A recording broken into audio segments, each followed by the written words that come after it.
మూడవది ఆ interlinking of reverse తెలంగాణలోని ఇచ్చంపల్లి ప్రాజెక్టు లేదా సమ్మక్క బ్యారేజ్ నుంచి ఆ నీటిని వినియోగించి ఎన్ఎస్పికి కలపాలని అనేక సమావేశాల్లో బీఆర్ఎస్ ప్రభుత్వం పోరాడుతూ వచ్చింది.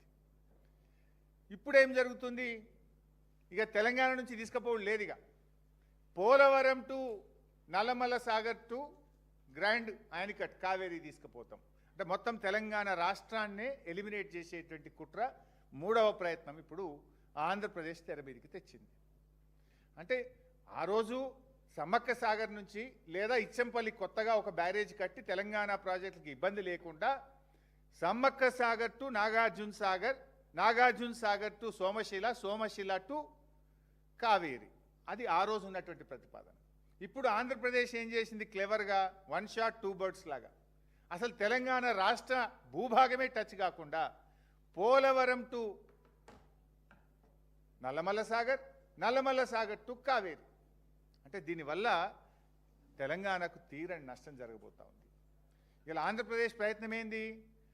వాళ్ళ మొదటి రెండు ప్రయత్నాలు ఫెయిల్ అయినాయి. Godavari Banakacherla fail, Godavari Nallamala Sagar fail. ఇప్పుడు ఇంటర్లింకింగ్ ఆఫ్ రివర్స్ పేరు మీద వచ్చిండ్రు. దీంట్లో ఏం జరుగుతుంది? వాళ్ళకు ఇప్పుడు గోదావరి నీళ్లను ఆంధ్రప్రదేశ్కు మళ్లించుకోవడానికి వెసులుబాటు దొరుకుతుంది. రెండవది, ఒక్క రూపాయి కూడా వాళ్ళ ఖర్చు లేకుండా నేషనల్ ప్రాజెక్ట్ కింద కేంద్ర ప్రభుత్వ నిధులతో మళ్లించుకునేటువంటి ఒక కుట్రకు వాళ్ళు తెరలేపారు.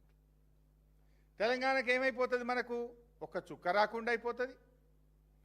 ఇంకా మనకు నీళ్ళే నేషనల్ ప్రాజెక్ట్ కూడా పోతుంది కదా, మనకు నేషనల్ ప్రాజెక్టు ఉండదు, తెలంగాణకు రావాల్సిన నీళ్లు రాకుండా పోతాయి.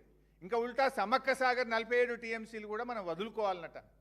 దీనికి డూడు బస్వన్న లెక్క ఈ రేవంత్ రెడ్డి, ఈ ఉత్తమ్ కుమార్ రెడ్డిలు తలలుపుతా ఉన్నారు. ఇవాళ ఇంకా చాలా వివరాలు ఉన్నాయి, ఎందుకంటే ఇది నేను ఉత్తగా చెప్తలేను, ఆధారాలతో సహా చెప్తాను. ఇప్పుడు గతంలో నేను ఇందాక చెప్పిన ఇంటర్లింకింగ్ ఆఫ్ రివర్స్లో మేము ఏం చేసినాం, ఈ ప్రతిపాదన తెర మీదకి వచ్చినప్పుడు మేము ఏం చేసినాం?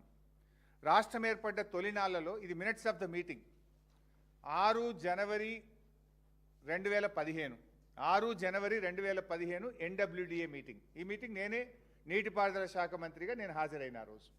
ఇంటర్లింకింగ్ ఆఫ్ రివర్స్ వచ్చినప్పుడు నేను ఏం చెప్పినా అనేది పేజ్ 2లో హరీష్ రావు అని చెప్పి, he stated that there was a requirement of about 1050 TMC in Telangana for its various projects. He observed that interlinking of river projects should not be planned at the cost of Telangana state benefits and argued that all ongoing future projects of Telangana should be duly considered before arriving at surplus water for transfer from Godavari basin. మాకు 1050 టీఎంసీలు అవసరం ఉన్నాయి, మా ప్రాజెక్టులన్నీ clear అయిన తర్వాత మాత్రమే interlinking of reverse project చేపట్టాలి అని చెప్పాం. నెంబర్ 1. నేను ఇంకొక మీటింగ్ వచ్చి 20th August 2018 20 August 2018 NWDA meeting. ఈ మీటింగ్లో కూడా ఆ రోజు కూడా నేనే హాజరయ్యాను. ఈ మీటింగ్లో ఏం చెప్పామంటే, ఆ రోజు చైర్మన్గా వెదిరే శ్రీరామ్ గారు ఉన్నారు.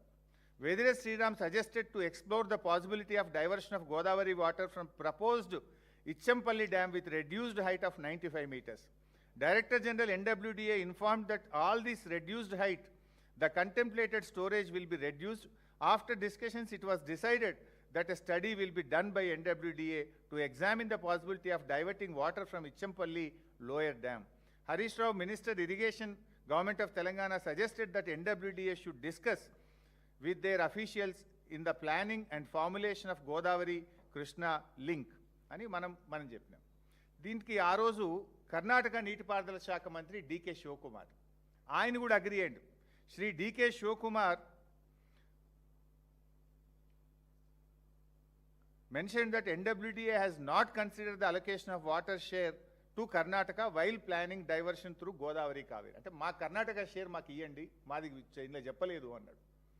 ఆనాటి నీటిపారుదల శాఖ మంత్రి ఆంధ్రప్రదేశ్ దేవినేని ఉమా ఆయన ఏమంటాడు, ఈ inform that state is actively pursuing interlinking of rivers and there state also given priority for ground water discharge. అంటే తెలంగాణ నుంచి అంటే ఇచ్చంపల్లి నుంచి నాగార్జున సాగర్కు లింక్ చేసే ప్రాజెక్టును కర్ణాటక నేటి ముఖ్యమంత్రి నాటి నీటిపారుదల శాఖ మంత్రి డికే శివకుమార్ ఒప్పుకున్నాడు, నాటి ఆంధ్రప్రదేశ్ మంత్రి దేవినేని ఉమా ఒప్పుకున్నాడు. ఆ రోజు ఈ రెడ్యూస్డ్ హైట్ ఎందుకన్నామంటే Sammakka Sagar back water effect అవుతుంది కనుక ఇచ్చంపల్లి హైట్ తగ్గించాలని మేము చెప్తే దాన్ని కూడా అంగీకరిస్తూ ఆ రోజు నిర్ణయం జరిగింది. అంటే తెలంగాణ భూభాగంగా పోవాలనే విషయాన్ని నాటి కర్ణాటక, నాటి ఆంధ్రప్రదేశ్ కూడా ఒప్పుకున్నటువంటి విషయం ఇది. ఇంకా డీటెయిల్డ్గా చెప్పాలంటే మరొక మీటింగు ఇది చాలా క్లియర్గా ఉంది. ఇంకా ఎన్డబ్ల్యూడిఏ మీటింగ్ 17th మీటింగ్, ఇది ఎన్డబ్ల్యూడిఏ 17th మీటింగ్ డేటెడ్ 22/3/2023. ఆ రోజు తెలంగాణ నుంచి మన నీటిపారుదల శాఖ కార్యదర్శి రజత్ కుమార్ గారు ఈ సమావేశంలో పాల్గొన్నారు. వారు చెప్పినటువంటి మినిట్స్ ఆఫ్ ద మీటింగ్ నేను చదివి వినిపిస్తాను. Telangana mentioned that Telangana state has prepared DPR for utilisation of 968 TMC of Godavari water and under appraisal of CWC. Only after fulfilling all the requirements of the state in Godavari basin, the transfer of any surplus water available in Godavari can be considered.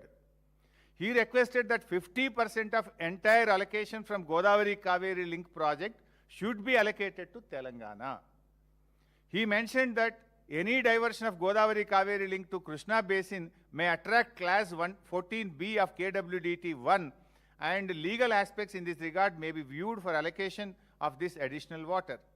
He clarified that Telangana wholeheartedly supports this link as long as the state's allocated water by GWDT is not touched upon. And ఇది ఇంత స్పష్టంగా మనం మన రాష్ట్ర ప్రభుత్వ ప్రతినిధి మా 968 మాకు అనుమతి ఇవ్వండి నంబర్ 1, తీసుకుపోయే నీళ్ళల్లో 50% మాకు ఇవ్వండి నంబర్ 2, నంబర్ 3 మేము ఇంటర్లింకింగ్ ఆఫ్ రివర్స్కు సహకరిస్తాం, కానీ ఎప్పుడు మా నీళ్లు ఒక్క చుక్క ముట్టుకోకుండా మా నీటి కేటాయింపులు ట్రిబ్యునల్ మాకు ఇచ్చిన నీళ్లను మాకు అనుమతిస్తే మేము సహకరిస్తామని తెలంగాణ ఇంత స్పష్టంగా చెప్పింది. దీనికి కేంద్ర ప్రభుత్వం నుంచి స్పష్టమైన ఆమోదం వచ్చింది ఆ రోజు ఆ మీటింగ్లో. అది కూడా చదివి వినిపిస్తా.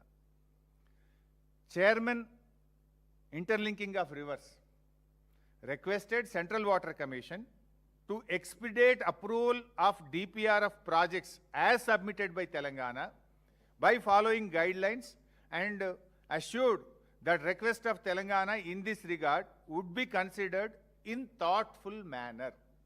ఆ మీటింగ్లో చైర్మన్ గారు ఏం చెప్పిండ్రు, తెలంగాణ సిడబ్ల్యూసికి ఇచ్చినటువంటి డిపిఆర్లన్నీ తొందరగా అప్రూవ్ చేయండి, అంటే 968 TMCకి అప్రూవ్ చేయండి.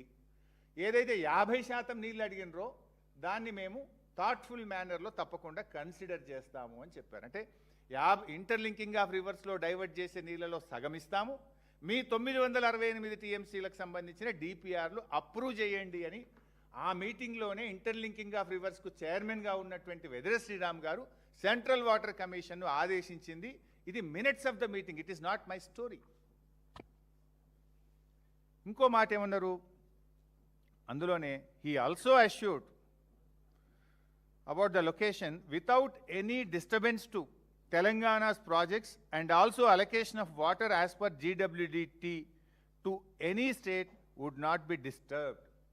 అంటే మీ ప్రాజెక్టులకి ఎగ్జిస్టింగ్ ప్రాజెక్టులకు ఇబ్బంది కాకుండా, ఎగ్జిస్టింగ్ మీకు కేటాయించిన నీళ్ళకి ఇబ్బంది కాకుండా మేము చేస్తాము తెలంగాణతో పాటు ఇతర రాష్ట్రాలకు అని చెప్పాను. అట్లా ఇంకోటి కూడా ఉంది, చాలా ఉన్నాయి, నేను ఇంకా ఎన్నో ఎగ్జాంపుల్స్ ఉన్నాయి. ఆ తర్వాత జరిగిన మీటింగ్లో కూడా చాలా స్పష్టంగా తెలంగాణ ఇదే విషయాన్ని చాలా గట్టిగా చెప్పింది. ఇది 10/11/2023. ఇందులో కూడా మనకు స్పష్టమైన హామీ యాజ్ ఫర్ యాజ్ మనం ఇన్ఫ్యాక్ట్ ల్యాండ్ ఎక్విజేషన్ గురించి కూడా మాట్లాడినాం. ఏది సమ్మక్క బ్యారేజ్ నుంచి నాగార్జున సాగర్ పోయేటప్పుడు అడ్డగోలుగా ల్యాండ్ ఎక్విజేషన్ అయితే మాకు తెలంగాణకు నష్టమవుతుంది, తక్కువ ల్యాండ్ ఎక్విజేషన్తో మీరు ఈ ప్రాజెక్ట్ చేపట్టండి అని మనం అడిగితే, as for as the land acquisition is concerned, he said under phase 1 of this project around 400 hectares of the land only would be needed to be acquired and the best compensation package would be worked out. Telangana భూభాగం నుంచి పోవాలని నిర్ణయము, ఎంత భూమి అవసరమవుతుంది, ఆ భూమికి మంచి ధర కూడా ఇస్తాము, తక్కువ భూమి తీసుకుంటామని కూడా కేంద్ర ప్రభుత్వం హామీ ఇచ్చింది. కానీ ఇప్పుడు ఏమైపోయింది, ఇది మొత్తం అబాండన్ చేసిండ్రు. గోదావరి కావేరి లింకు అంటే ఇప్పుడు ఇచ్చంపల్లి నుంచి కాదు, పోలవరం నుంచి కావేరి లింకు పెడితే తెలంగాణకి ఇది అన్యాయం కాదా? ఇంత దారుణమైన అన్యాయం జరుగుతుంటే ఈ ప్రభుత్వం ఎందుకు నోర్లు మూసుకున్నది అనేదే మా ప్రశ్న. అంటే వాస్తవానికి ఏం జరుగుతుంది దీని ద్వారా మనం అర్థం చేసుకునే ప్రయత్నం చేస్తే, ఇప్పుడు రేవంత్ రెడ్డి ఏమంటుండు, బనకచెర్లకు ఒకవేళ మీరు అనుమతిస్తే మా తెలంగాణలోని పాలమూరుకు